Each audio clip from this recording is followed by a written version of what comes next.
जो लग्न सोहळा असणार आहे, जो आता आता हे तर एक वेगळीच गोष्ट आहे लग्न सोहळा.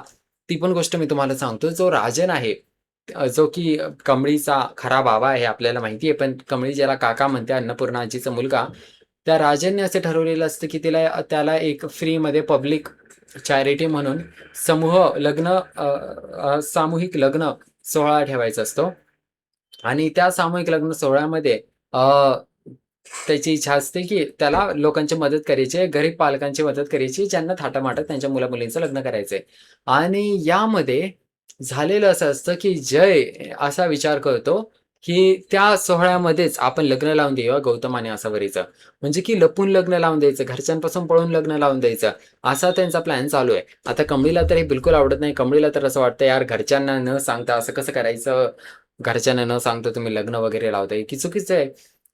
परंतु दुसरीकडे जय आणि शर्वरी म्हणतात, की नाही, नाही, मला माहिती आहे आपण चुकीचं करतोय, परंतु ऑप्शन काय आहे ना आपल्याकडं. ऋषी पण बोलतो, की ठीक आहे, म्हणजे आपण चुकीचं करतोय, परंतु थोडंफार चुकीचं करावं लागतं काहीतरी चांगलं होण्यासाठी. आणि कमळीला हे बिलकुल आवडत नाही, कारण कमळीला अन्नपूर्णा आजीनी चांगलं बोललेलं असतं. कमळीला अन्नपूर्णा आजीनं असं बोललंय, की असं हे हे जे आहे ते करणं चुकीचं आहे.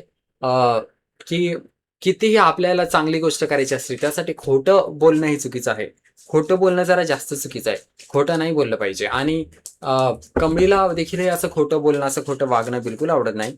आणि मला तरी असं वाटतं, की कमळीची या सगळ्यामध्ये मदत होईल यांना. कारण हे लोकं काय करतायत ना, हे लोकं थोडीशी चूक करतायत कुठेतरी, काहीतरी गडबड घोटाळा करून टाकतील आणि मला वाटतंय कमळी त्यांना थोडीशी मॅच्युरिटी देईल, की तुम्ही जरा जास्तच पुढे चाललाय, असं लपून वगैरे लग्न करताय, घरच्यांपासून लपून. मग थोडीशी त्यांना मॅच्युरिटी देण्यासाठी नक्कीच कमळी काहीतरी करेल. कमळी त्यांना जरा नीट मार्ग देईल, थोडीशी स्वतःच्या बाजूने पण आयडिया देईल, की कशा पद्धतीने हे यासोबत डील केलं पाहिजे. मला तर असं वाटत होतं, यार घरच्यांना सांगून टाकलं पाहिजे ना, की यार आपल्याला हा गौतम आवडतो आणि लग्न करून टाकायचं. कारण गौतम बांदेकर म्हणजे ज्याच्यासोबत आसावरीचं ऑलरेडी लग्न ठरलंय, तो तर स्वतःहून लग्नाला नकार देतोय.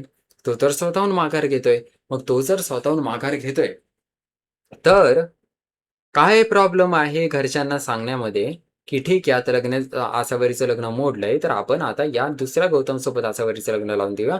दोघांकडून होकार आहे आणि पटकन उरकून टाकूया लग्न. काय टेन्शन आहे मग? परंतु तसं तर काही होतच नाहीये.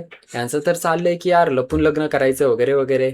आता अशीच गडबड या मालिकेमध्ये यांनी करून ठेवली आहे आणि मोठा प्रश्न आहे, की नेमकं हे सगळं आता कोणत्या दिशेला जाईल? यातून नेमकं काय निष्पन्न होईल? हे पण बघणं फार इंटरेस्टिंग ठरणार आहे. आता या सगळ्यावर तुमचे काय मत आहे मला नक्की कॉमेंट करून